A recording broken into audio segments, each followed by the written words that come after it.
ಮೊದಲಿಗೆ ಜನ್ಮದಾತೆಯನ್ನು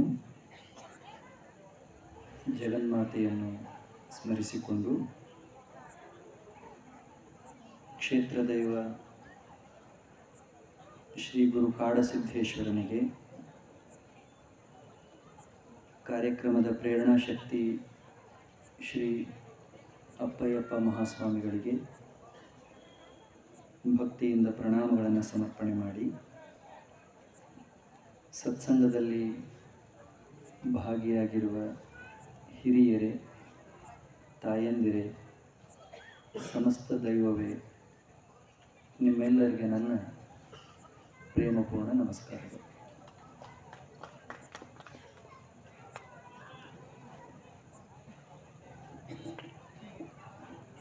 ಮಹಾತ್ಮ ಗಾಂಧೀಜಿಯವರು ಜಗತ್ತು ಕಂಡಂಥ ಅಪರೂಪದ ವ್ಯಕ್ತಿಗಳು. ಅವರು ತಮ್ಮ ಜೀವನವನ್ನೇ ತಮ್ಮ ಸಂದೇಶ ಅಂತ ಹೇಳ್ತಿದ್ರು. My life is my message ಅಂತ ಹೇಳ್ತಿದ್ರು. ಸದಾಕಾಲ ಭಗವನ್ನಾಮ ಸ್ಮರಣೆಯಲ್ಲಿಯೇ ಹೊತ್ತು ಕಳೆಯುತ್ತಿದ್ದಂಥ ಮಹಾತ್ಮ ಗಾಂಧೀಜಿ ನಮ್ಮ ದೇಶದಲ್ಲಿ ಮಾಡಿದ ಕಾರ್ಯ ಮನುಷ್ಯ ಮಾತ್ರದಿಂದ ಅಸಾಧ್ಯವಾದಂಥದ್ದು. ಐನ್ಸ್ಟೀನ್ ಅನ್ನೋ ವ್ಯಕ್ತಿ ಗಾಂಧೀಜಿಯವರನ್ನು ಕುರಿತು ಒಂದು ಮಾತು ಹೇಳ್ತಾರೆ. ಅವರು ಏನು ಹೇಳ್ತಾರೆ ಅಂದರೆ, ರಕ್ತ ಮತ್ತು ಮಾಂಸಗಳಿಂದ ಕೂಡಿದ ಒಬ್ಬ ವ್ಯಕ್ತಿ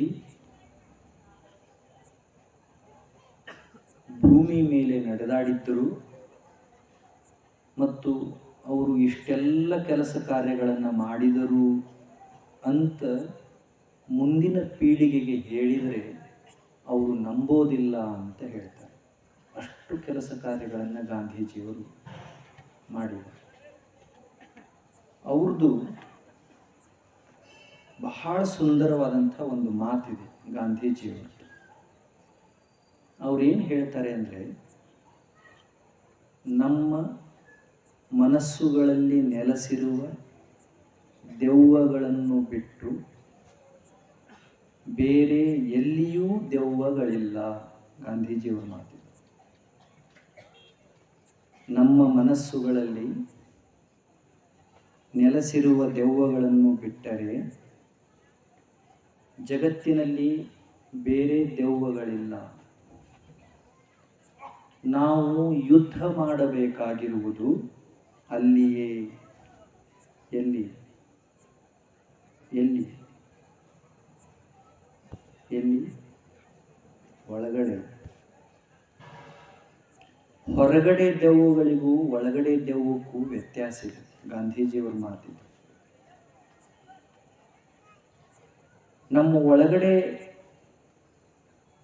ಮನೆ ಮಾಡಿರುವಂಥ ದೆವ್ವಗಳು ಅಂದರೆ ದುರಾಲೋಚನೆಗಳು, ದುರ್ಗುಣಗಳು, ದುಷ್ಟ ಸ್ವಭಾವಗಳು.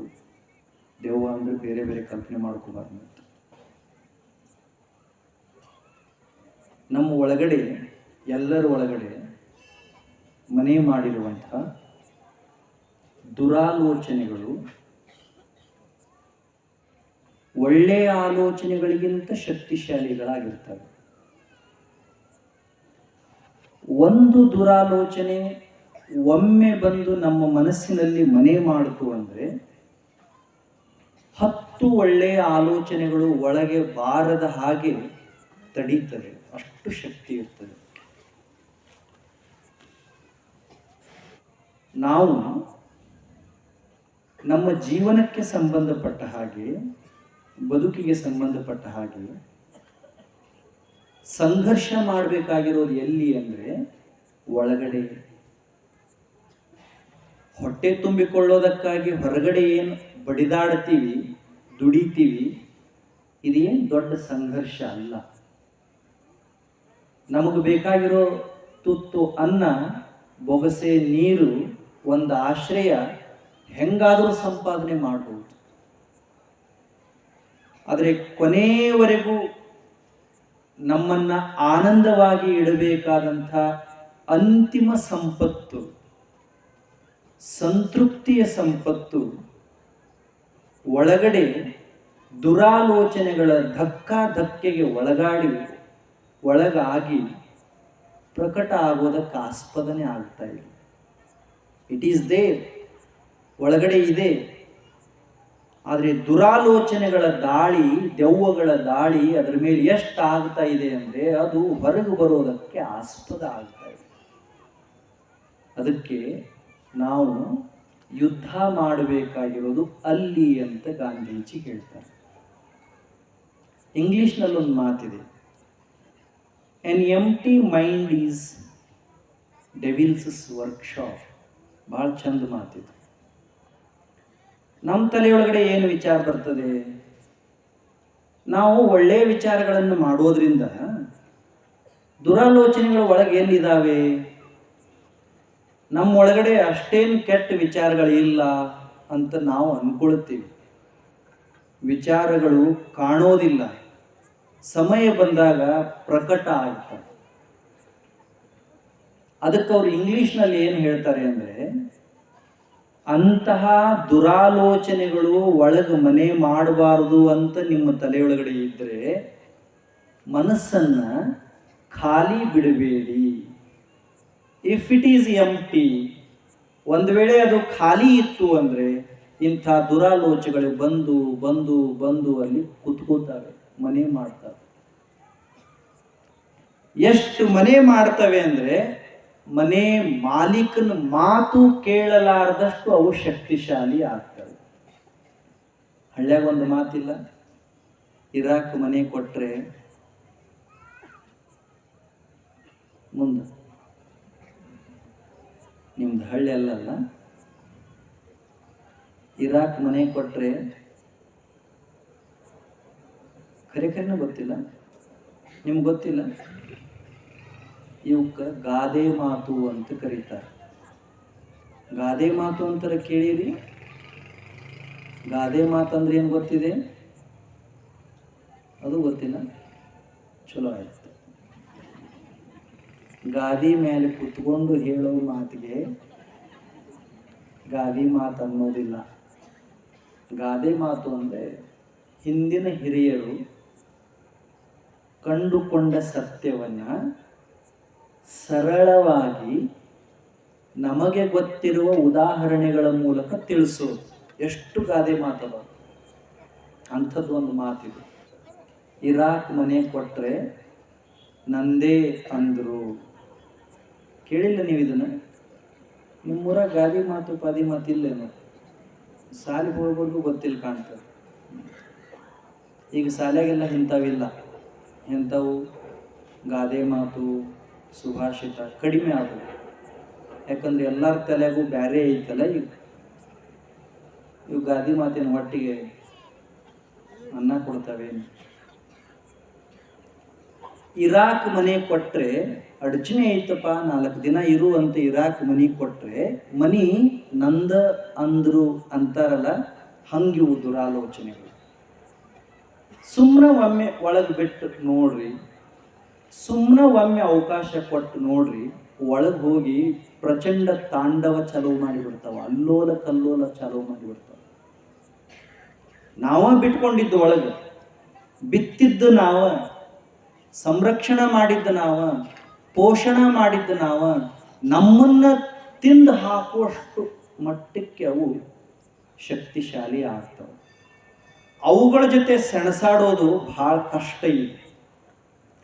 ಹೊರಗೆ 4 ಜನ ವೈರಿಗಳು ಇದ್ರು ಅಂದ್ರೆ ಸ್ವಲ್ಪ ಶಕ್ತಿ ಪ್ರಯೋಗ ಮಾಡಿ ಅವ್ರನ್ನ ಹೊಡೆದು ಸೋಲಿಸೋದು ಬಹಳ ಸರಳ ಇದೆ. ಒಳಗೇನು ದುರಾಲೋಚನೆಗಳಿದಾವಲ್ಲ, ದುರ್ಗುಣಗಳಿದಾವಲ್ಲ, ದುಷ್ಟ ಸ್ವಭಾವ ಇದಾವಲ್ಲ, ಅವುಗಳನ್ನು ಸೋಲಿಸೋದು ಬಹಳ ಕಷ್ಟ. ಇವು 3 ಶಬ್ದ ನಿಮ್ಗೆ ಗೊತ್ತಿದಾವಲ್ಲ, ದುರಾಲೋಚನೆ, ದುರ್ಗುಣ, ದುಷ್ಟ ಸ್ವಭಾವ. ಕೇಳಿರೋ ಇಲ್ಲೋ? ಇದನ್ನು ಕೇಳಿಲ್ಲ. ಹ್ಮ್. ಏನಾರ ಕೇಳಿರಿ ಅದು ಹೇಳ್ರಿ. ದುರಾಲೋಚನೆ ಗೊತ್ತಿಲ್ಲ ನಿಮ್ಗೆ? ಕೆಟ್ಟ ಆಲೋಚನೆ, ಕೆಟ್ಟ ಆಲೋಚನೆ, ಏನೇನಾರ ಆಲೋಚನೆ ಮಾಡೋದು, ಅಲ್ಲದ್ದು, ಅಬದ್ಧ, ಅಯೋಗ್ಯ ಆಲೋಚನೆಗಳಿಗೆ ದುರಾಲೋಚನೆ ಅಂತ ಕರೀತಾರೆ. ಅಂಥವಕ್ಕೆ ನಾವು ಆಸ್ಪದ ಕೊಟ್ಟರೆ ಅವು ಏನೇನು ಅನಾಹುತ ಮಾಡ್ತವೆ ಅಂದರೆ, ಮುಂದೆ ನಮ್ಮ ಜೀವನ ಯಾನದ ಹಾದಿಯಲ್ಲಿ ಸಿಗಬೇಕಾದಂಥ ಸಂತೋಷವನ್ನು ದೂರ ಮಾಡ್ತವೆ, ಸಪರೇಟ್ ಮಾಡ್ತವೆ.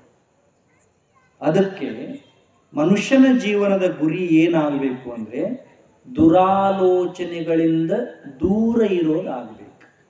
It should be our aim, life aim. ನಮ್ಮ ಜೀವನದ ಗುರಿ ಏನಿರಬೇಕು ಅಂದರೆ ದುಷ್ಟ ಜನರಿಂದ ದೂರ ಇರಬೇಕು, ಅದು ಠೀಕ್ ಹೈ. ದುಷ್ಟ ಜನರ ಹತ್ರ ಇದ್ರೂ ನಡೀತದೆ, ದುರಾಲೋಚನೆ ಇರಬಾರ್ದು. ದುಷ್ಟ ಜನ ಏನು ಪ್ರಭಾವ ಬೀರ್ತಾರೋ, ಪರಿಣಾಮ ಬೀರ್ತಾರೋ, ಅದರ 10 ಪಟ್ಟು ದುರಾಲೋಚನೆಗಳು ಬೀರ್ತಾವೆ. ದ.ರಾ ಬೇಂದ್ರೆ ಅವ್ರದ್ದೊಂದು ಮಾತಿದೆ, ಎಷ್ಟು ಚಂದ ಇದೆ ನೋಡಿ. ಶಾಸ್ತ್ರದಲ್ಲಿ ದೋಷ ಇದ್ದರೆ ಹೃದಯದಲ್ಲಿ ಸರಿ ಮಾಡಬಹುದು.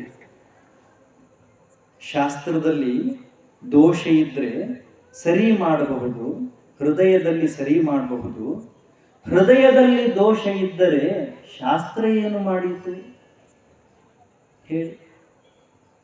ಪುಸ್ತಕದೊಳಗೆ ಏನಾದರೂ ಸಮಸ್ಯೆ ಇದ್ದರೆ ತಿಳುವಳಿಕೆಯಿಂದ ತಿದ್ದಬಹುದು. ತಿಳುವಳಿಕೆಯಿಂದನೇ ಸಮಸ್ಯೆ ಇತ್ತು ಅಂದರೆ ಯಾವ ಪುಸ್ತಕ ಏನು ಮಾಡ್ತದೆ? ಅದಕ್ಕೆ ನಮ್ಮ ಮೊದಲನೇ ಆದ್ಯತೆ ಏನಾಗಬೇಕು ಅಂದರೆ ದುರಾಲೋಚನೆಗಳಿಂದ ದೂರ ಇರುವುದು. Most easiest thing but very difficult to follow. ಭಾಳ ಈಸಿ ಇದು, ಆದ್ರೆ ಮಾಡೋದು ಭಾಳ ಕಷ್ಟ ಇದೆ. ಯಾಕೆ ಕಷ್ಟ ಇದೆ? ಒಂದು ದೇವರ ಸೃಷ್ಟಿ ಹೆಂಗಿದೆ ನೋಡಿ. ಒಂದು ದಿನಕ್ಕೆ ಒಬ್ಬ ಮನುಷ್ಯನಿಗೆ ಮೆದುಳು 60,000 ಆಲೋಚನೆಗಳನ್ನು ಮಾಡ್ತಾರೆ. Science near about 55 to 60,000 thoughts per day. ಒಂದು ದಿನಕ್ಕೆ ನಾವು ಎಷ್ಟು ವಿಚಾರ ಮಾಡ್ತೀವಿ ಗೊತ್ತೈತಿ? ಒಂದು ದಿವಸಕ್ಕೆ ಎಷ್ಟು? 55,000 to 60,000 ಹಿಂಗೆ ವಿಚಾರ ಬರ್ತಾವಲ್ಲ. ಉಕ್ಕೇರಿ ಹರಿಯುವ ನದಿಯ ಹಾಗೆ, ಪ್ರವಾಹದ ಹಾಗೆ ವಿಚಾರ ಬರ್ತಾವ ಒಳಗೆ ತಲೆಯಾಗ. ಏನು ಮಾಡಿಟ್ಟಾನೋ ಏನೋ ದೇವ್ರು. ಅವ ನಮಗ ಆಪ್ಷನ್ ಕೊಟ್ಟಿಲ್ಲ, ಎಷ್ಟು ಬೇಕಷ್ಟು ಒತ್ಕೋರಿ ಬಟನ್ ಅಂತ. ದೇವ್ರು ಯಾಕೆ ಶಾಣೆ ಅಂದರೆ ಇದಕ್ಕೆ. ಎಲ್ಲನೂ ನಮ್ಮ ಹತ್ರ ಇದೆ, ರಿಮೋಟ್ ಕಂಟ್ರೋಲ್ ಅವನ ಹತ್ರ. ನಾವು ಸುಮ್ಮನೆ ಅನ್ಕೊಂಡಿದ್ದೀವಿ ಎಲ್ಲ ನಮಗೆ ಗೊತ್ತಿದೆ. ಸುಮ್ಮನೆ ದೇವರು ಬೇಜಾರಾಗಿ ಚಾನಲ್ ಚೇಂಜ್ ಮಾಡಿದ್ರೆ ನಮ್ಮ ಗತಿ ಏನಾಗ್ತದೆ ಹೇಳ್ರಿ?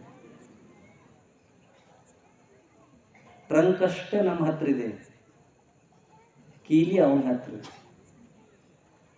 ಇಲ್ಲಿ ನಾವು ಸಂಭ್ರಮಿಸಬೇಕು, ಸಂತೋಷ ಪಡಬೇಕಾದ್ರೆ ನಿತ್ಯ ನಿರಂತರವಾಗಿ ಹರಿದು ಬರುವಂಥ ಆಲೋಚನೆಗಳನ್ನು ಸೋಸುವ ಕೆಲಸ ನಡಿಬೇಕು. ಸ್ವಲ್ಪ ಲಕ್ಷ್ಯ ಕೊಟ್ಟು ಕೇಳಿಸ್ಕೊರಿ. Most difficult task. ನಾವೇನು ಅನ್ಕೊಂಡೀವಿ? ಧರ್ಮ ಅಂದ್ರೆ ಆಚರಣೆ ಅಂತ ತಿಳ್ಕೊಂಡಿದ್ದೀವಿ. ಗುಡಿಗೆ ಹೋಗಿ ಬಂದೆನಪ್ಪ, ದೇವರಿಗೆ ಕೈ ಮುಗಿದೆನಪ್ಪ, 4 ಮಂತ್ರ ಹೇಳಿದೆನಪ್ಪ, ಒಂದು ವ್ರತ ಮಾಡಿದೆನಪ್ಪ, ನಾ ಧರ್ಮವಂತ ಆದೆನಪ್ಪ ಅನ್ಕೊಂಡೀವಿ. ಅದು ಧರ್ಮ ಅಲ್ಲ. ಧರ್ಮ ಅನ್ನೋದು ಮತ್ತೊಬ್ಬರಿಗಾಗಿ ಮಾಡುವಂಥ ಸಂಗತಿ ಅಲ್ಲ. ಧರ್ಮ ಅನ್ನೋದು ನಮ್ಮ ಹಾದಿಯೊಳಗಡೆ ಅದರ ಅನ್ವಯ ಆಗಬೇಕು. ಎಷ್ಟರ ಮಟ್ಟಿಗೆ ನಾವು ಅದನ್ನು ಬಳಸ್ತಿದ್ದೀವಿ, ಎಷ್ಟರ ಮಟ್ಟಿಗೆ ನಾವು ಅದನ್ನು ಉಪಯೋಗಿಸ್ಕೋತಾ ಇದ್ದೀವಿ. ಧರ್ಮಕ್ಕೂ ಒಂದು ವ್ಯಾಖ್ಯಾನ ಬಹುತೇಕ ನಾ ಹಿಂದೆ ಹೇಳಿರಬೇಕು. It is inner purification. ಧರ್ಮ ಅಂದ್ರೆ ಇನ್ನರ್ ಪ್ಯೂರಿಫಿಕೇಶನ್ ಅಂದ್ರೆ ಒಳಗೆ ಶುದ್ಧ ಮಾಡ್ಕೊಳ್ಳೋದು, ಹೊರಗೆ ಶುದ್ಧ ಮಾಡ್ಕೊಳ್ಳೋದು ಅಲ್ಲ. ಒಳಗೆ ಶುದ್ಧ ಇಟ್ಕೋಬೇಕು ಅಂದ್ರೆ ಹೊರಗಿಂದ ಹೋಗೋ ಸಂಗತಿಗಳನ್ನು ಮೊದಲೇ ಸೋಸಿ ಬಿಡಬೇಕು. ಸೋಸೋದು ಗೊತ್ತೈತಲ್ಲ, ಅದರ ಗೊತ್ತೈತಿಲ್ಲೋ? ಒಬ್ಬೊಬ್ಬರು ಸೋಸೋದನ್ನು ತೊಳೆಯಂಗಿಲ್ಲ. ಈಗ ಗೊತ್ತಾಗ್ತಲ್ಲ ನಿಮಗೆ. ಮುಂಜಾನೆ ಏನು ಒಂದು ಸೋಸ್ತಾರೋ ಅದನ್ನ ಹೊಳ್ಳಿ ಜಾಡಿಸ್ತಾರೋ, ಮತ್ತು ಕುದಿಸ್ತಾರೋ, ಮತ್ತು ಸೋಸ್ತಾರೆ, ಮತ್ತು ಕುದಿಸ್ತಾರೋ, ಮತ್ತು ಸೋಸ್ತಾರೆ. ಅದು ಸೋಸೋದಂತೈತಿ. ನನ್ನರ ಬಿಡು, ಇಲ್ಲ ನೀನರ ಹೋಗು, ಹಿಂಗಾಗಬಾರ್ದಪ್ಪ. ಸೋಸೋದನ್ನು ಸ್ವಚ್ಛ ಇರಬೇಕು ಅಂತೈತಿ. ಅದು ಸೋಸೋದು ಏನಂತ ಅದಕ್ಕೆ ಸೋಸೋದಕ್ಕೆ? ಛಾಣಗಿ.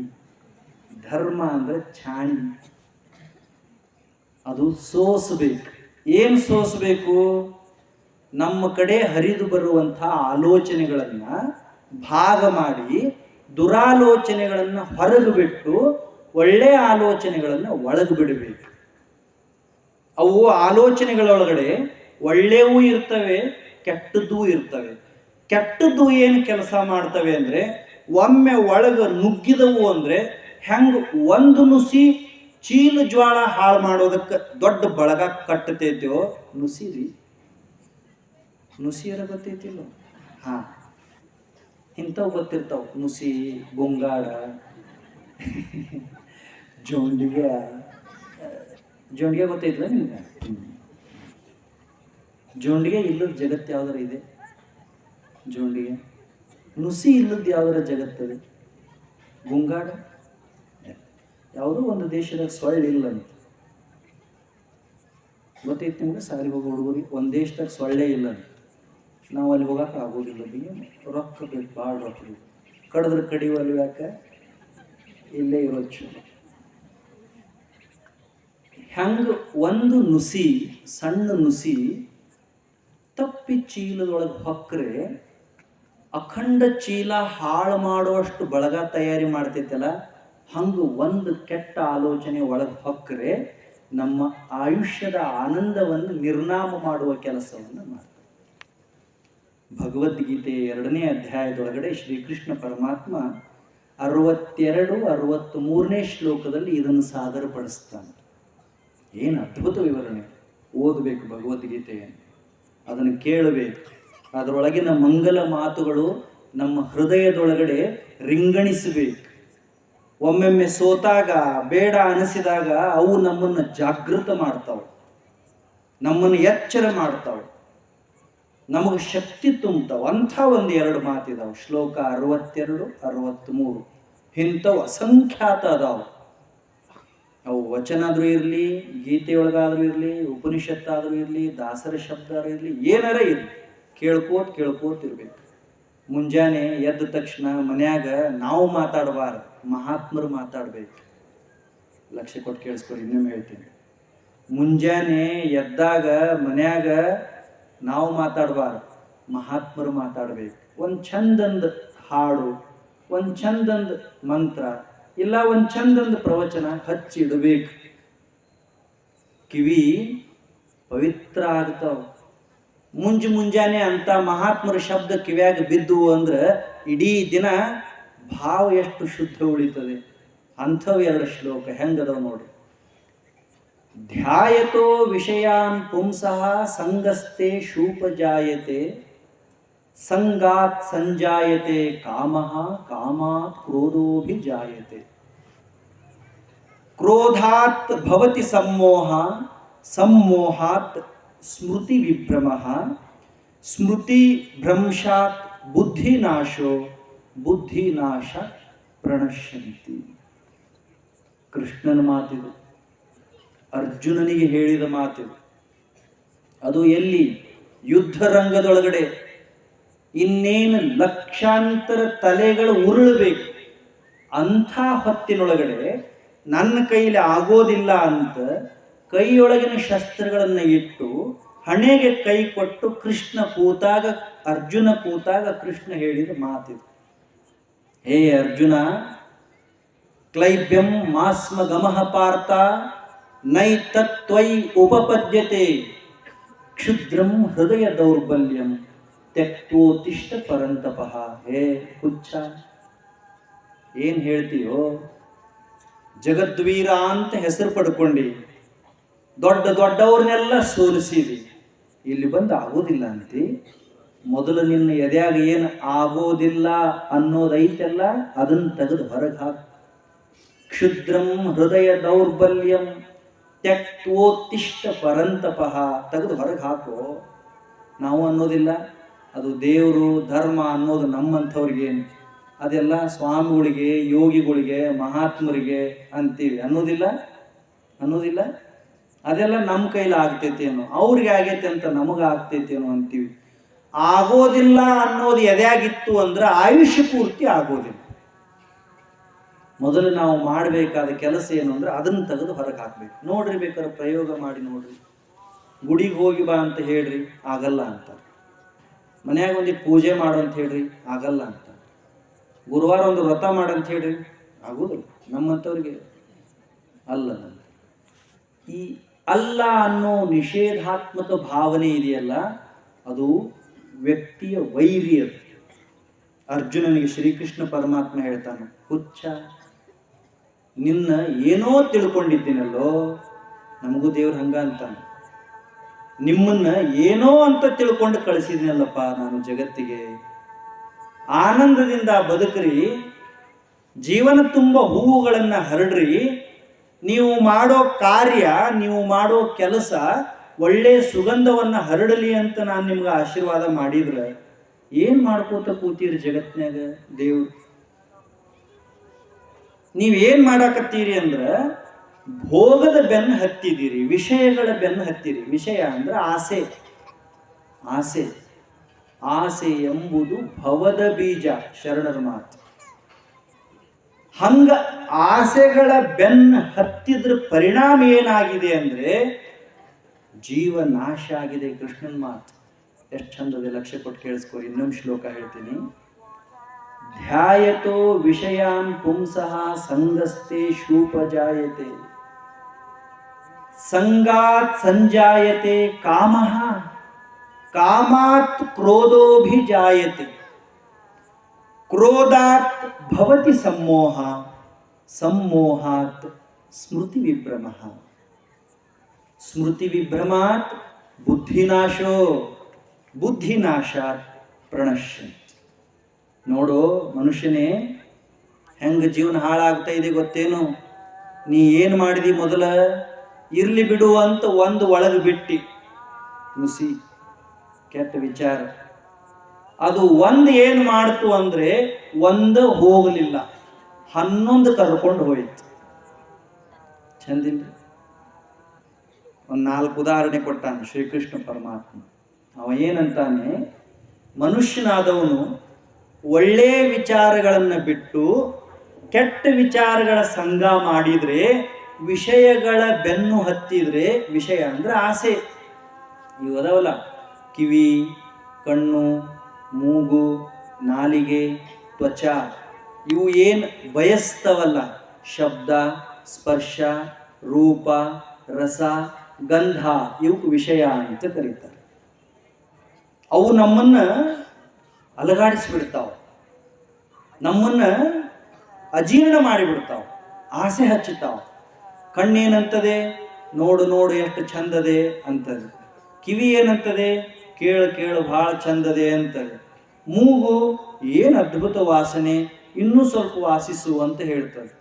ಹಿಂಗ ಜ್ಞಾನೇಂದ್ರಿಯಗಳು ನಮ್ಮ ಕೈಯೊಳಗಿರ್ಲಾರದ್ದಕ್ಕೆ ವಿಷಯಗಳು ಪ್ರೌಢಿಮೆಯನ್ನು ಸಾಧಿಸಿ ಮನುಷ್ಯನ ಜೀವನ ಅನ್ನೋದು ನರಕ ಸದೃಶ ಆಗಿದೆ. ಈ ವಿಷಯಗಳ ಆಸಕ್ತಿಯಿಂದಾನೇ ಮನುಷ್ಯನಿಗೆ ಕಾಮ, ಕ್ರೋಧ, ಮೋಹ, ಸ್ಮೃತಿ ಹೋಗೋದು, ಬುದ್ಧಿನಾಶ ಆಗೋದು ಆಗ್ತದೆ ಅಂತ ಹೇಳ್ತಾನೆ ಶ್ರೀಕೃಷ್ಣ ಪರಮಾತ್ಮ. ಇವು ಒಂದರ ಹಿಂದೆ ಒಂದು ಬರೋವು. ಹಳ್ಳ್ಯಾಗ ಇನ್ನೊಂದು ಮಾತಿಲ್ಲ, ಹಬ್ಬಕ್ಕೆ ಅಕ್ಕ ಬಂದ್ರೆ ಇದು ಗೊತ್ತಿಲ್ಲಲ್ಲ, ಊರ ಹೆಸರು ಚೇಂಜ್ ಮಾಡಿಬಿಡ್ರಿ, ಗಳತ್ಗ ಗ್ರಾಮ ಅಂತ ಬರೀಬೇಡ. ಎಲ್ಲರೂ ಅಂತಾರೆ ಹಳ್ಳ್ಯಾಗೆಲ್ಲ ಇರ್ತಾವು ಇಂಥವು ಅಂತ. ಅಕ್ಕ ಊರಿಗೆ ಬಂದ್ರೆ ಅಕ್ಕನ ಮಕ್ಕಳು ಬರ್ದಂಗಿರ್ತಾರೇನು? ಫಿಕ್ಸ್ ಅವು. ಅಕ್ಕನಿಂದ ಒಂದ ಬ್ಯಾಗ್ ಎಂದೂ ಬರುವುದಿಲ್ಲ. ಹಂಗ ಇವು ಕಾಮ, ಕ್ರೋಧ, ಮೋಹ, ಮದ, ಮತ್ಸರ ಇವು ಏನು ಮಾಡ್ತಾವು? ಮನುಷ್ಯನನ್ನ ಸ್ಮರಣ ಶಕ್ತಿನ ಹಾಳು ಮಾಡ್ತಾವು. ಅದರೊಳಗೂ ಕ್ರೋಧ ಇದೆಯಲ್ಲ, ದುರ್ಗುಣಗಳ ರಾಜ. ಕ್ರೋಧ ಕ್ರೋಧ ಅಂದ್ರೆ ಗೊತ್ತೈತಿಲ್ಲ ನಿಮಗೆ? ಕೋಪ, ಸಿಟ್ಟು. ಯಾವಾಗ ನಮಗೆ ಕ್ರೋಧ ಬರ್ತದೋ, ಸಿಟ್ಟು ಬರ್ತದೋ, ಯಾವುದು ನಮ್ಮ ಸ್ಮರಣೆಯೊಳಗೆ ಇರುವುದಿಲ್ಲ. ಅಂದ್ರೆ ಬುದ್ಧಿ ಕೆಲಸ ಮಾಡೋದಿಲ್ಲ ಅವಾಗ ಸಿಟ್ಟು ಬಂದಾಗ. ಒಂದು ಹಳೀದ ಜಾನಪದ ಕಥೆ ನಿಮಗೆ ಗೊತ್ತಿರಬೇಕು. ಒಂದು ಊರೊಳಗಡೆ ಒಂದು ಬಡವ್ರ ಮನೆ ಇತ್ತು. ಮನೆ ಮಾಲೀಕ ತೀರ್ಕೊಂಡಿದ್ದ. ಸಾಮಾನ್ಯ ಹೆಣ್ಣುಮಗಳಿದ್ದಳು. ಬಹಳ ಬಡತನ ಇತ್ತು. 2 ಗಂಡು ಮಕ್ಕಳಿದ್ರು ಆಕೆಗೆ. ಮನ್ಯಾಗ ಬಡತನ ಇತ್ತು, ಮನಸ್ಸು ಬಹಳ ಶ್ರೀಮಂತ ಇತ್ತು ಹೆಣ್ಮಗಳದು. ಮಕ್ಕಳನ್ನ ಬಹಳ ಚಂದ ಜೋಪಾನ ಮಾಡಿದ್ದಳು. ದಿನ ಅವರಿಗೆ ಮುಚ್ಚ ನೀಡಿ ಉಣಿಸುವಾಗ ಹೇಳ್ತಿದ್ದಳು, ಆಯುಷ್ಯ ಪೂರ್ತಿ ಅಣ್ಣ ತಮ್ಮ ರಾಮ ಲಕ್ಷ್ಮಣನ ಹಂಗ ಕೂಡಿರ್ರಿ ಅಂತ ಹೇಳ್ತಿದ್ದಳು. ಜಗತ್ನಾಗ ಎಲ್ಲ ಅವನ ಬಾಯಾಗ ಇದ ಮಾತು, ಹೃದಯದಾಗ ಇದ ಆಸೆ ಇರ್ತದೆ.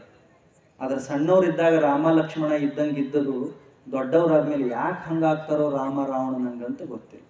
ಅದು ಏನೋ ಏನೋ ಏನೋ ಇದೆ ಅದರೊಳಗಡೆ.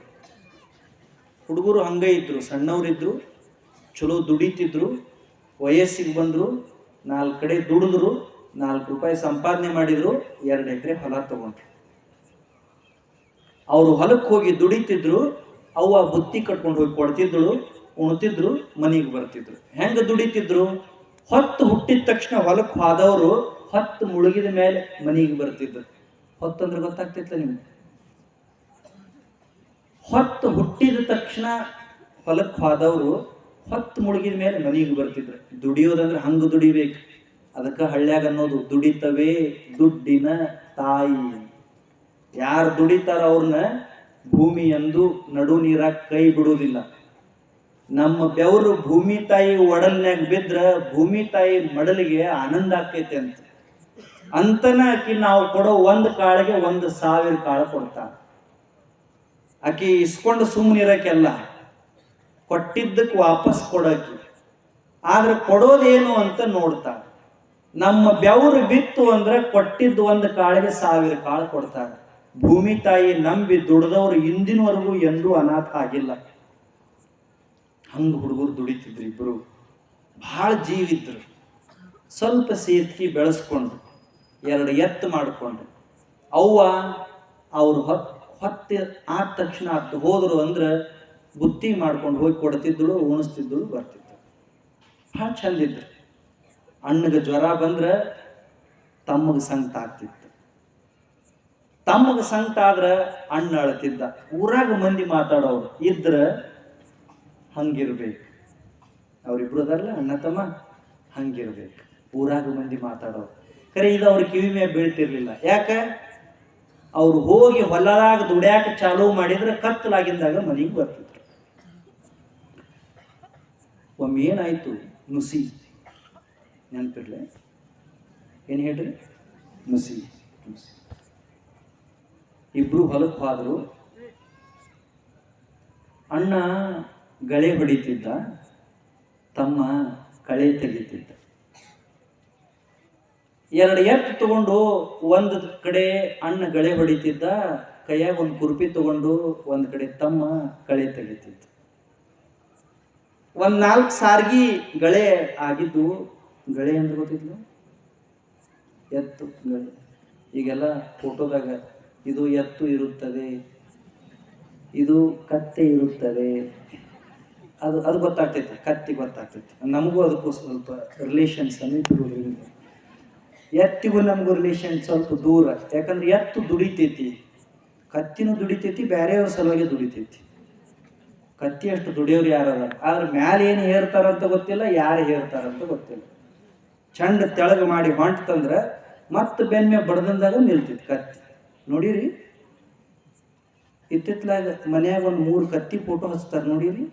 ನಮ್ಮನ್ನು ನೋಡಿ ನಿಮಗೆ ಶುಭವಾಗುತ್ತದೆ ಕತ್ತಿ ಫೋಟೋ. ಯಾಕೆ? ನಾವು ದುಡಿತೀವಿ. ನೀವು ಒಂದು ಫೋಟೋ ಹಚ್ಚಿ ನೋಡ್ರಿ ಎಲ್ಲಾರ. ನಮ್ಮನ್ನು ನೋಡಿ ನಿಮಗೆ ಶುಭ ಆಗುತ್ತದೆ ಅಂತ ಫೋಟೋ ತೆಗೆದು ಅದನ್ನ ಕೇಳಿ ಅಲ್ಲ, ನಮ್ಮನ್ನು ನೋಡಿದ್ರೆ ಯಾರಿಗೂ ಶುಭ ಆಗೋದಿಲ್ಲ. ಒಮ್ಮೆ ತರುಣ್ ಸಾಗರ್ ಜಿ ಮಹಾರಾಜ್, ಕ್ರಾಂತಿಕಾರಿ ಸಂತ ಅಂತ ಕರೀತಾರೆ. 13ನೇ ವಯಸ್ಸಿಗೆ ಸನ್ಯಾಸಿ ಆದವರು. ಅವರು ಏನು ಜೀವನ ಅವ್ರದ್ದು. ಅವ್ರನ್ನ ಒಬ್ಬ ಹುಡುಗ ಕೇಳಿದಂತ. ಏನು ಕೇಳಿದಂತ? महाराज मेरे घर के सामने एक कमरे है और कमरे में एक गधा रहते हैं. गधा अंदर कत्ती. हर दिन में उठते उठते ही गधा को देखता हूँ. क्या ये मेरे लिए शुभ और अशुभ? अंदर ಸ್ವಾಮಿಗಳೇ, ನಮ್ಮ ಮನೆ ಮುಂದೊಂದು ಕೋಲಿದೆ. ಕೋಲಿ ಒಳಗೆ ಒಂದು ಕತ್ತಿ ಕಟ್ತಾರೆ. ದಿನ ನಾ ಎದ್ದ ತಕ್ಷಣ ಅದರ ಮಾರಿ ನೋಡ್ತೀನಿ. ಅದು ನನಗೆ ಶುಭಾನೋ ಅಶುಭಾನೋ ಅಂತ ಕೇಳಿದ ಹುಡುಗ. ಸ್ವಾಮೀಜಿ ಭಾಳ ಚಂದ ಹೇಳ್ಯಾರ.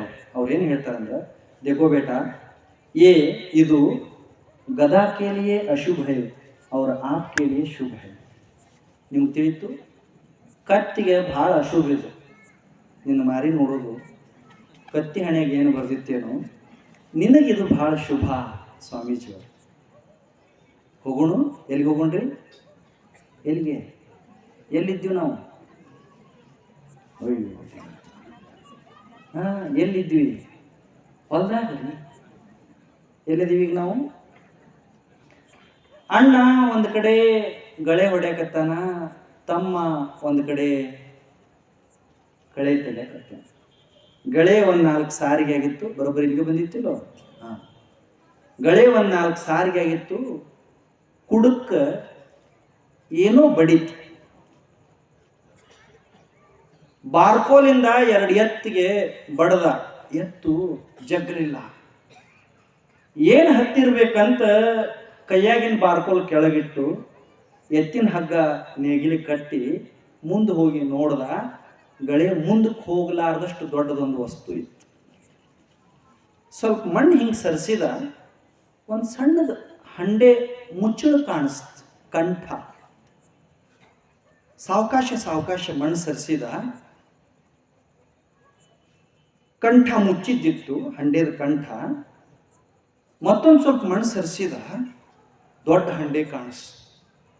ಗಳೆ ಬಾಜು ಸರಿಸಿದ. ಕಳೆ ತೆಗಿತಿದ್ದ ತಮ್ಮನ ಕರೆದ. ತಮ್ಮ ಅಂದ. ಭಾಳ ಚಂದ ಶಬ್ದ ರೀ ಇದು. ತಮ್ಮ, ಅಣ್ಣ, ಹೃದಯ ಇರ್ಬೇಕಷ್ಟೆ. ಇದನ್ನು ಕರೆಸ್ಕೊಳಕ್ಕೂ ಭಾಗ್ಯ ಬೇಕು. ಇದರಷ್ಟು ಚಂದ ಶಬ್ದ ಜಗತ್ನಾಗ ಯಾವದಾವ ಹೇಳ್ರಿ? ತೂಕ ಮಾಡಿ ನೋಡ್ರಿ. ಅಣ್ಣ, ತಮ್ಮ, ಅಕ್ಕ, ತಂಗಿ, ಅವ್ವ, ಅಪ್ಪ, ಇವೇನು ಶಬ್ದ? ಇವು ಭಗವಂತನಿಂದ ನಿರ್ಮಾಣ ಆದಂಥ ಅಮೃತ. ಇದು ತಮ್ಮ ಅಂದ ಅಣ್ಣ. ಕೇಳಲಿಲ್ಲ ಅವನು, ಯಾಕಂದ್ರೆ ಮಗ್ನಾಗಿದ್ದವ ಕಳೆ ತೆಗೆದ್ರಾಗ. ಏ ತಮ್ಮ ಅಂತ ಜೋರಾಗಿ ಕೂಗಿದ. ಅಣ್ಣ ಯಾಕೆ ಕರೀತಾನಂತ ಮುಖ ಮಾಯಲ್ ಮಾಡಿ ನೋಡಿದ. ಬಾ ಬಾ ಅಂದ. ಎಂದೂ ಕರ್ಲಾರ್ದವ ಅಣ್ಣ ಕರ್ದಾನಂತ ಕೈಯಾಗಿನ ಕಳೆದ ಕುರ್ಪಿ ಬಿಟ್ಟು ಓಡಿ ಹೋದ. ಹಿಂಗಾಗೈತಿ ಅಂದ. ನಡಿ ನೋಡೋಣ ಅಂದ್ರು. ಗಳೆ ಬಾಜುಕ್ ನಿಲ್ಸಿದ್ರು. ಮಣ್ಣೆಲ್ಲ ಸರಿಸಿದ್ರು. ಒಳಗಿದ್ದ ಹಂಡೇನ ಮ್ಯಾಲೆ ಅನಾಮತ ಎತ್ತಿ ಇಟ್ರು. ಗುದ್ದಾಡಿ ಮುಚ್ಚಳ ತೆಗೆದ್ರು. ನೋಡ್ತಾರ ಪೂರ್ಣ ತುಂಬೆತ್ತಿ ಬಂಗಾರದ ನಾಣ್ಯಗಳಿಂದ ಹಂಡೆ. ಅಣ್ಣಗ ತಮ್ಮ, ತಮ್ಮಗ ಅಣ್ಣ ತೆಕ್ಕೆ ಹಾಯ್ದ್ರು. ತಬ್ಕೊಂಡ್ರು. ಏನಣ್ಣ, ಇಷ್ಟು ವರ್ಷ ನಾವು ದುಡ್ದಿದ್ದಕ್ಕ ದೇವರು ಕಣ್ಣು ಬಿಟ್ಟ. ಹೋಯ್ತು ನಮ್ಮ ಬಡ್ತಾನ ಇನ್ ಮೇಲೆ. ಇನ್ನು ನಮ್ಮನ್ನ ಹಿಡಿಯೋರು ಯಾರದಾರೋ ಅಂತ ಅಣ್ಣ. ಹ್ಞೂ ಅಣ್ಣ, ಅವನ ಆಶೀರ್ವಾದದಿಂದ ನಾವು ಸಾವುಕಾರ ಆದ್ವಿ ಅಂತ ತಮ್ಮ, ಅಣ್ಣ, ತಮ್ಮ ಖುಷಿ ಪಟ್ಟು ಕುಣಿದ್ರು. ಇನ್ನೂ ನುಸಿ ಬಂದಿಲ್ಲ. ಭಾಳ ಹೌಸಾಯ್ತು. ಹೊಲ ಹಾದಿ ಹತ್ತಿತ್ತು. ಅಣ್ಣ ಶಾಣೆ ಇದ್ದ. ತಮ್ಮಗಂದ, ತಮ್ಮ, ಹೊಲದಾಗ ಹೋಗೋರು, ಹಾದ್ಯಾಗ ಹೋಗೋರು ಯಾರು ಹಂಡೆ ನೋಡಿದ್ರ ಕೇಳಿಗ್ಯಾರೋ? ನುಸಿ ನುಸಿ. ಏನ್ ಮಾಡೋಣ ಅಣ್ಣ ಅಂದ ತಮ್ಮ. ಇದು ಯಾರಿಗೂ ಕಾಣಬಾರ್ದು ಹಂಗ ಹೊಟ್ಟಿನ ಬಣಿವ್ಯಾಗ ಮುಚ್ಚಿ ಬಿಡುನು ಅಂದ. ಒಂದು ಹೊಟ್ಟಿನ ಬಣಿವೆ ಅಂತ ಗೊತ್ತಿಲ್ಲ. ಅದನ್ನ ಎತ್ತಿ ತಗೊಂಡು ಹೋಗಿ ಇಬ್ರು ಬಣಿವ್ಯಾಗಿಟ್ರು. ನಡಿ ನಡಿ ಕಳೆ ತೆಗಿ ಅಂದ ಅಣ್ಣ. ಹ್ಞೂ ಅಣ್ಣ ಗಳೆ ಹೊಡಿ ಅಂದ ತಮ್ಮ. ಮತ್ತಿವ ಗಳೆ ಹೊಡ್ಯಾಕೆ ಚಾಲು ಮಾಡಿದ, ಇವ ಕಳೆ ತೆಗ್ಯಾಕೆ ಚಾಲು ಮಾಡಿದ. ಇಲ್ಲಿವರೆಗೆ ಗಳೆ ಹೊಡೆಯುವ ಅಣ್ಣಗ ಗಳೆ ಬಿಟ್ಟು ಬೇರೆ ವಿಚಾರ ಬರ್ತಿದ್ದಿಲ್ಲ, ಕಳೆ ತೆಗೆಯೋ ತಮ್ಮಗ ಕಳೆ ಬಿಟ್ಟು ಬೇರೆ ಕಾಣ್ತಿದ್ದಿಲ್ಲ. ಈಗ ಅವಂಗ ಗಳೆ ಕಾಣಿಸ್ವಲ್ತು, ಇವಂಗ ಕಳೆ ಕಾಣಿಸ್ವಲ್ತು, ಬರೇ ಹಂಡೆನ ಹಾದಂಗ ಆಗ್ತದೆ ನುಸಿ. ಮತ್ತೊಂದು 4 ಸಾರ್ಗಿ ಗಳೆ ಜಗಾಕತ್ತಿದ್ದ ಅಣ್ಣ. ಅವನ ತಲೆಯಾಗ ಒಂದು ಬಂತು ನೋಡ್ರಿ, ನಮ್ಮ ಮನಸ್ಸಿನಲ್ಲಿರುವ ದೆವ್ವಗಳನ್ನು ಬಿಟ್ಟರೆ ಹೊರಗಡೆ ಎಲ್ಲೂ ದೆವ್ವಗಳಿಲ್ಲ, ನಾವು ಯುದ್ಧ ಮಾಡಬೇಕಾಗಿರುವುದು ಅಲ್ಲಿಯೇ. ಗಾಂಧೀಜಿ ಹೇಳಿದ ಮಾತು. ಅಣ್ಣನ ತಲೆಯಾಗ ಒಂದು ವಿಚಾರ ಬಂತು. ಏನು ಬಂತು? ಹಂಡೆ ತುಂಬ ಬಂಗಾರದ ನಾಣ್ಯ ಅದಾವ, ಈಗಂತೂ ಮುಚ್ಚಿಟ್ಟಿವಿ, ಮನೆಗೆ ಒಯ್ದ ಮೇಲೆ 2 ಪಾಲು ಮಾಡ್ಬೇಕಾಕತ್ತಲ್ಲ ನುಸಿ, 2 ಪಾಲು ಮಾಡ್ಬೇಕಾಕತ್ತಲ್ಲ. ಏನಾರ ಮಾಡೋನು ಇದ್ರಾಗ 1 ಪಾಲು ಆಗಂಗ ಮಾಡೋಣ. ಬಹಳ ಕೆಟ್ಟ್ರಿ ಇದು ಆಸೆ. ಏನ್ ಮಾಡಕ್ಕಾಕತಿ? ಅವನು ಸ್ವಲ್ಪ ಮಬ್ಬಿದ್ದ ತಮ್ಮ. ಬಹುತೇಕ ತಮ್ಮರ ಮಬ್ಬ ಇರ್ತಾರೆ ಕಾಣ್ತೈತಿ ಜಗತ್ನಾಗ. ಜಗತ್ತರು ಒಮ್ಮೆ ಹಂಗೆ ಇರ್ತೈತಿ. ಯಾರ್ಯಾರು ಮಬ್ಬದಾರೋ ಯಾರ್ಯಾರು ಶಣ್ಯದಾರೋ ಅವ್ರಿಗೆ ಗೊತ್ತು. ಇವಂಗ ಗಳೆ ಹೊಡ್ಯಾಕ ಬಿಡಲಿಲ್ಲದು ದುರಾಸೆ. 1 ಪಾಲು ಮಾಡ್ಬೇಕು, 1 ಭಾಗ ಮಾಡ್ಬೇಕನ್ನೋ ಭಾಸ. ಧ್ಯಾಯತೋ ವಿಷಯಾನ್ ಪುಂಸಃ ಸಂಗಸ್ತೆ ಶೂಪಜಾಯತೆ, ಸಂಗಾತ್ ಸಂಜಾಯತೆ ಕಾಮಃ, ಕಾಮಾತ್ ಸಂಜಾಯತೆ ಕ್ರೋಧ. ಒಮ್ಮೆ ಆಸೆ ಬಂತು ಅಂದ್ರೆ ಸಿಟ್ಟು ಕರ್ಕೊಂಡು ಬರ್ತೈತಿ. ಇಷ್ಟು ವರ್ಷ ಅವನು ಕೂಡ ಹಂಚಿಕೊಂಡು ತಿಂದಿದ್ದು, ಕೂಡಿ ಆಡಿದ್ದು, ಅವನ ಸಲುವಾಗಿ ಅತ್ತಿದ್ದು ಎಲ್ಲ ಮರೆತು ಹೋದ. ಒಟ್ಟು ಸಿಟ್ಟು ಗೂಡಿಸಿ ಮುಂದೆ ಮಾರಿ ಮಾಡಿ ಕಳಿಯೋ ತೆಗೆಯೋ ತಮ್ಮನ ತಲೆ ಮ್ಯಾಗ ಕಟ್ಟಿಗೆ ಬಡ್ದ. 1 ಬಡ್ತಕ್ಕೆ ತಮ್ಮ ಬಿದ್ದ. ಅಣ್ಣನ ತಲೆಯಾಗ ವಿಚಾರ ಬಂತು, ಹಾದ್ಯಾಗ ಹೋಗೋ ಮಂದಿ ತಮ್ಮನ್ನು ನೋಡಿದ್ರೆ ನನ್ನ ಬಗ್ಗೆ ಏನು ತಿಳ್ಕೊಂಡಾರು ಅಂತ ಯಾವ ಬಣವಿಯೊಳಗೆ ಹಂಡೆ ಇಟ್ಟಿದ್ನಲ್ಲ ಅದ ಬಣವ್ಯಾಗ ತಮ್ಮನ್ನು ಕರ್ಕೊಂಡು ಹೋಗಿ ಇಟ್ಟ. ಕಣ್ಣು ಮುಚ್ಚಿತ್ತು, ಕರ್ಕೊಂಡು ಹೋಗಿ ಇಟ್ಟ. ಗಳೆ ಹೊಡ್ಯಾಕ ಚಾಲು ಮಾಡಿದ. ಹೊತ್ತು ನೆತ್ತಿ ಮೇಲೆ ಬಂದಿತ್ತು. ಅವನು ಬುತ್ತಿ ತರೋ ದೂರದಲ್ಲಿ ಕಾಣಿಸ್ತು ಅಣ್ಣಗ.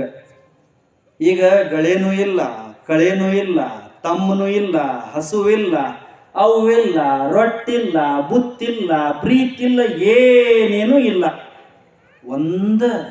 ಏನು ಏನು ಹಂಡೆ.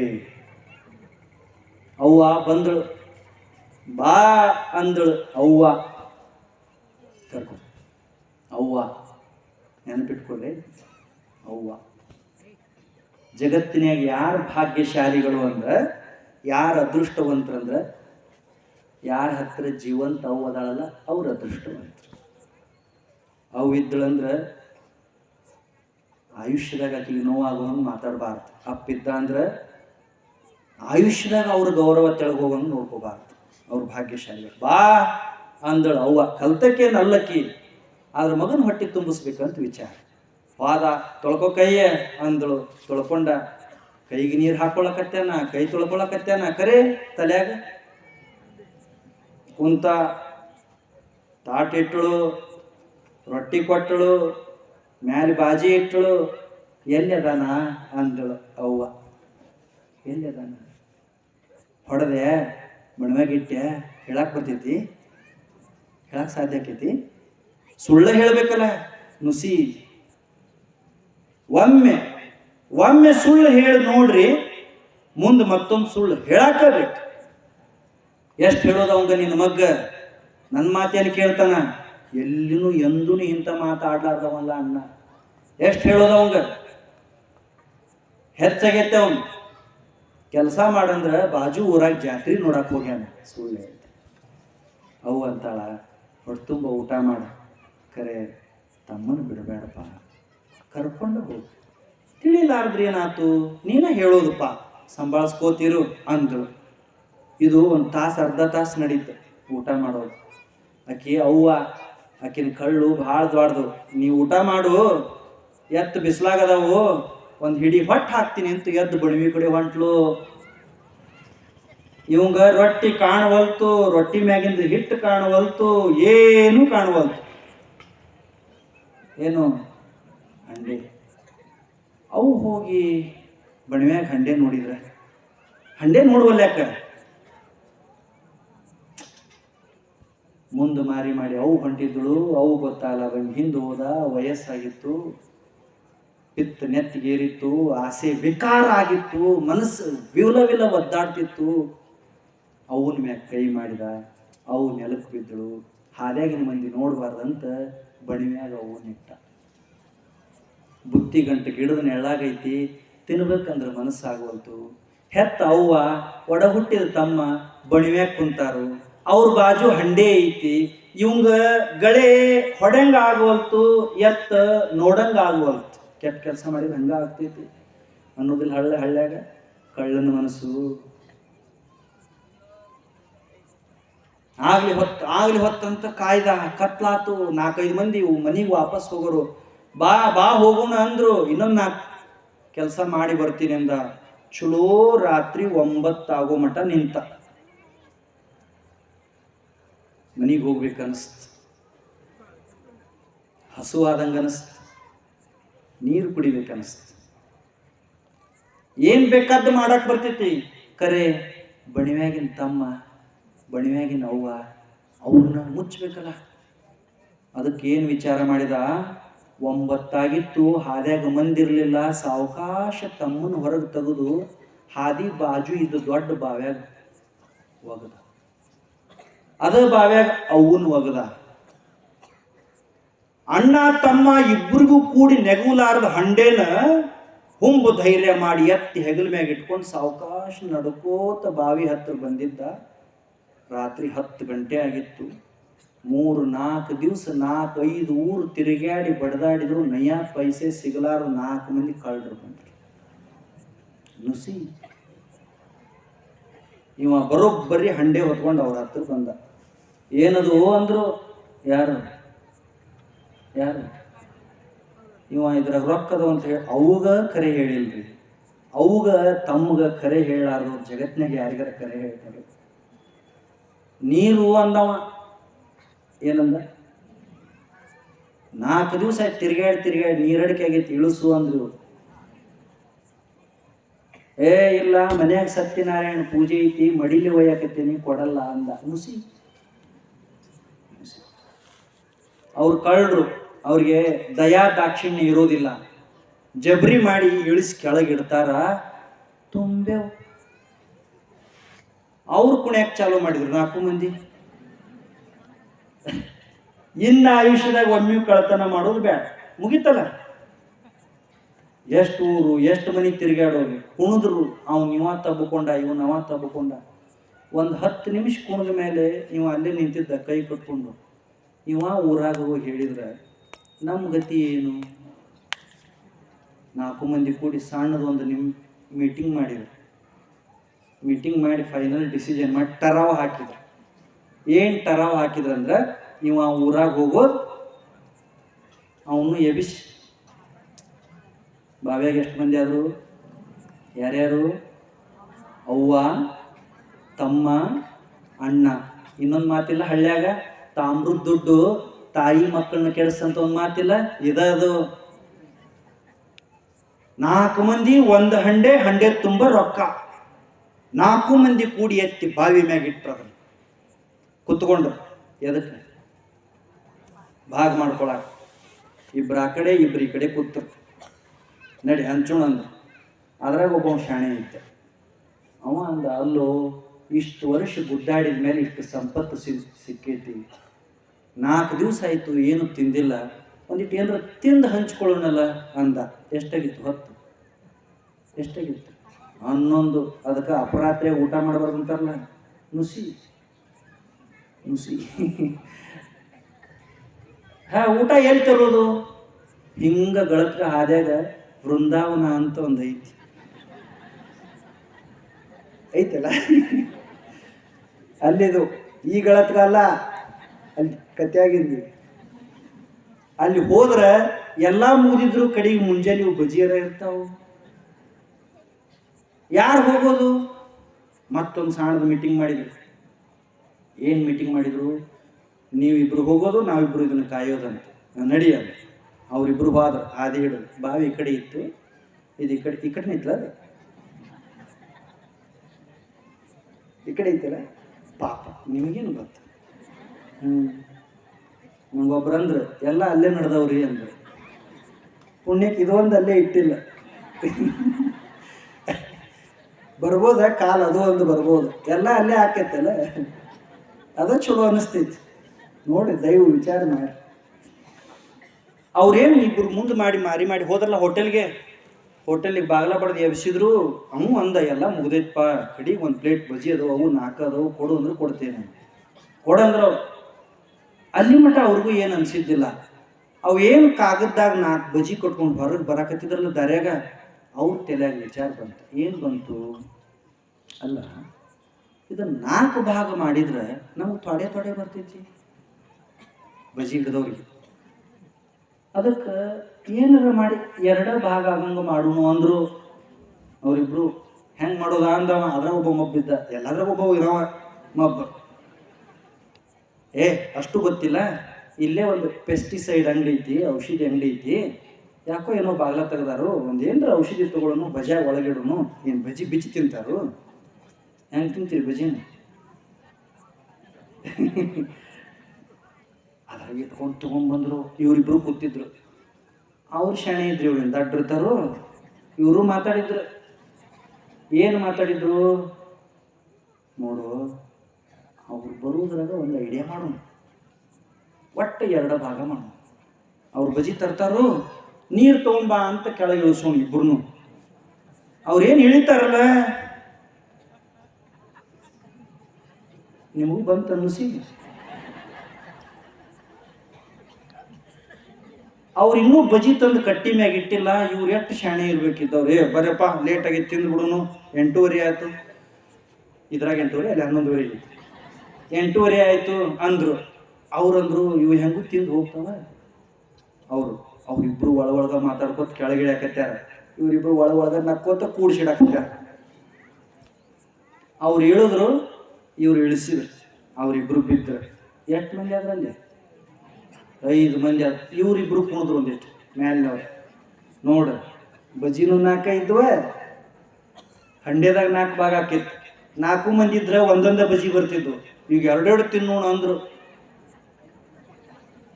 ತಿಂದ್ರು, ಹಂಚ್ಕೊಂಡ್ರೆ ತಿನ್ಬೇಕ. ತಿಂದ ಮೇಲೆ ಯಾಕೋ ಕತ್ತಲು ಆದಂಗೆ ಆತು. ಒಬ್ಬವ ಏನಂದ, ಯಾಕೋ ನಂಗೆ ಸಂಕಟ ಆಗತೈತಿ, ಹೋಗಿ ನೀರು ತೊಗೊಂಬ ಅಂದ. ಅಂದವ. ಭಾಳ ಚಲೋ ಉಪಾಯ ಮಾಡಿ ನಾನು ಇಳಿಸಿ, ಇಲ್ಲೋ ನನಗೂ ಸಂಕಟ ಆಗತೈತಿ ಅಂದ. ಒಂದು ಕೆಲಸ ಮಾಡೋಣ, ಇಬ್ರು ಕೈ ಹಿಡ್ಕೊಂಡು ಇಳಿಯೋಣ ಅಂದ್ರು. ಅದು ನಗಾಕತ್ತಿತ್ತು. ಯಾವುದು ಅದ್ರ ಕೆಲಸನ ನಗದ. ಇವರಿಬ್ರು ಸಾವಕಾಶ ಇಳಿದ್ರು, ಬೊಗಸ್ಯಾಗ ನೀರು ಹಿಡಿದ್ರು. ಕಣ್ಣು ಮಂಜಾಗಿತ್ತು, ವಿಷ ನೆತ್ತಿಗೆ ಏರಿತ್ತು, ಪ್ರಾಣ ಪಕ್ಷಿ ಹಾರಿತ್ತು. ಹೊಳ್ಯಾಗ ಬಾವ್ಯಾಗ ಬಿದ್ದು ಹೋಗಿದ್ರು 7 ಮಂದಿ. ಹಂಡೆ ಅಲ್ಲೇ ಕುಂತಿತ್ತು. ಎಲ್ಲೇ? ಬಾವಿ ಕಟ್ಟಿ ಮ್ಯಾಗ. ಯಾವ ಊರಾಗ? ಹಾದಿಗೆ ಐತಿ ಅದು. ಅದು ಬರ್ರಿ ಬರ್ತೇನಿ ಅಂತ ಕರೆಯಾಕತ್ತೈತಿ. ಖರೆ ಅಲ್ಲಿ ಹಾದವ್ರ ತಲೆ ಕೆಟ್ಟ ಹೋಗ್ತೈತಿ. ಯಾಕ? ಮೊದಲದ ಆಸೆ ಹುಟ್ಟಿಸ್ತೈತಿ, ಆಮೇಲೆ ದ್ವೇಷ ಕಟ್ಟತೈತಿ, ಆಮೇಲೆ ಸಿಟ್ಟು ತಂದಿಡ್ತೈತಿ.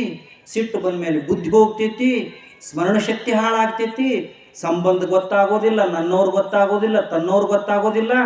ಸಿಟ್ಟು ನೆತ್ತಿಗೆ ಏರ್ತು ಅಂದ್ರೆ, ಬುದ್ಧಿ ಹಾಳಾಯ್ತು ಅಂದ್ರೆ, ಚಿತ್ತ ಹಾಳಾಯ್ತು ಅಂದ್ರೆ ವ್ಯಕ್ತಿ ವ್ಯಗ್ರ ಆಗ್ತಾನ. ಅದಕ್ಕೆ ಮನುಷ್ಯ ಸಮಾಧಾನದಿಂದಿರಬೇಕು ಅಂದ್ರೆ ದುರಾಲೋಚನೆಗಳಿಂದ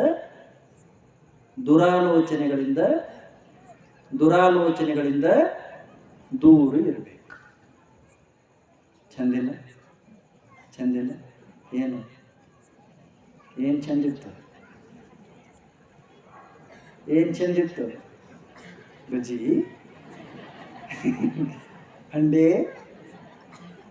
ಹಂಡೆ ಹೇಳಿದ ಮಾತು ಚಂದಿತ್ತು. ಏನಂತು ಹಂಡೆ? ಬೇಡ, ನಾ ಬೇಕಂತ ನೀ ಬರಬೇಡ. ನಾ ಬೇಕಂತ ನೀ ಬಂದ್ರ ನಾ ನಿನ್ನ ಜೊತೆ ಬರೋದಿಲ್ಲ. ನಿನ್ನೇನು ಮಾಡಲಿ ಅಂತ ನನ್ನ ಬಿಟ್ಟು ಹೋಗು. ನಿನ್ನ ಬಿಟ್ಟು ನಾ ಯಾರ ಹತ್ರ ಹೋಗೋದಿಲ್ಲ.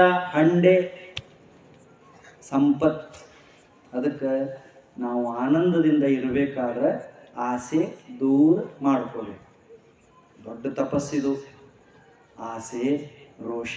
ಬಸವಣ್ಣವ್ರು ಅದನ್ನ ಹೇಳಿಲ್ಲ, 100 ನೋದಿ 100 ಕೇಳಿದರೇನು, ಆಸೆ ಹರಿಯದು ರೋಷ ಬಿಡದು, ಮಾತಿನಂತೆ ಮನವಿಲ್ಲದ ಜಾತಿ ಡೊಂಬರ ನೋಡಿ ನಗುವ ನಮ್ಮ ಕೂಡಲ ಸಂಗಮ ದೇವ.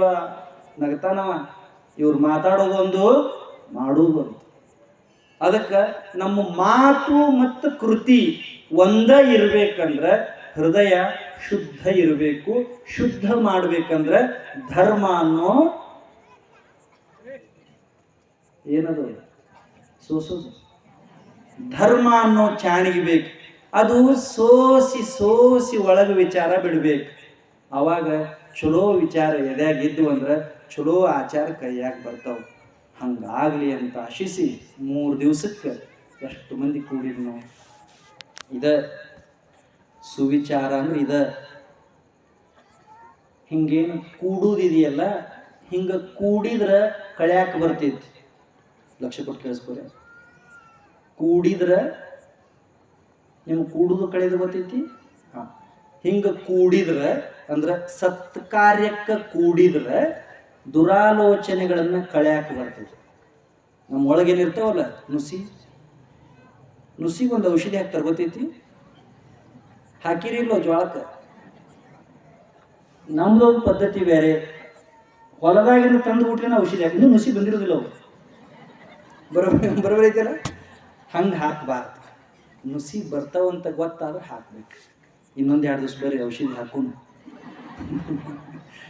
ಬರ್ತೀರಿಲ್ಲ? ಚಲೋ ಇಲ್ಲ? ನಮಸ್ಕಾರ. ಇದಾದ ಮೇಲೆ ಮಂಗಳಾರತಿ ಆಗ್ತದೆ. ನಾನು ಕ್ಷಮಾ ಮಾಡಿರಿ. ನಾ ಹಿರೇಕೊಡಿಯೊಳಗೆ ಪ್ರವಚನ ಮಂಗಲಿದೆ. ಇವತ್ತು 7 ದಿವಸ ಆಯ್ತು ನಡೀತಾ ಇದೆ. ನಾನು ಇಲ್ಲಿಂದ ಹೊರಟು ಬಿಡ್ತೀನಿ. ಮಂಗಳಾರತಿ ಆದಮೇಲೆ ತಾವೆಲ್ಲ ಸಾವಕಾಶ ಪ್ರಸಾದ ಸ್ವೀಕಾರ ಮಾಡಿಕೊಂಡು ಮುಂದಿಂದ ಅವರೇನು